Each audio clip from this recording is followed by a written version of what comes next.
Good morning, Chairman Mendelson. I'm Andrew Lee, the Executive Director of the Washington Conservatory of Music, a nationally accredited community music school that has served families across the region for more than 40 years. Thank you for your leadership in supporting youth and families across the district to reach their full potential.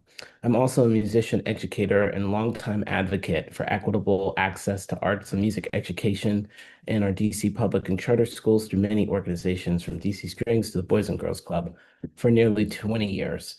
The Conservatory is a proud member of the DC Out of School Time Coalition.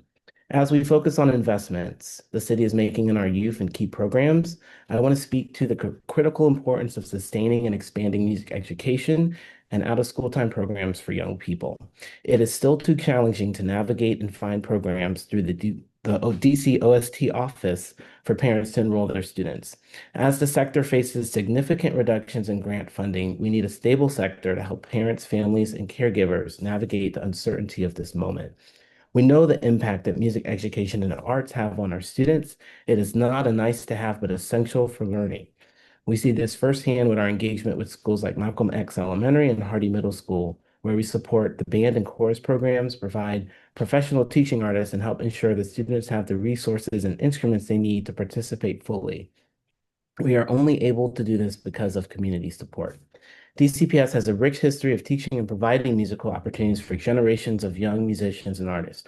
Where do students in DCPS go now for these opportunities? Where are the voices of our young people and how are we nurturing their creativity? Some of the greatest artists in music, from Duke Ellington to Marvin Gaye to Chuck Brown, were educated in DC public schools. Where are those pathways now? The reality is that today there is no clear path for them in many DC public schools. Most schools don't have a band, chorus, or an orchestra, and few have a full-time art teacher. Our DCPS music teachers are often dealing with broken instruments and tough facilities. This should be unacceptable in our nation's capital. When young people have access to music, they thrive. It's not rocket science. We know that the arts is not only a lifeline, but a pathway for self-expression and a brighter future. Expanded OST funding supports working families, strengthens the local economy, reduces crime, and can ease economic strain on households. Without public funding, DC parents can be forced to spend between $7,000 and $10,000 a year on after-school activities and after-school care.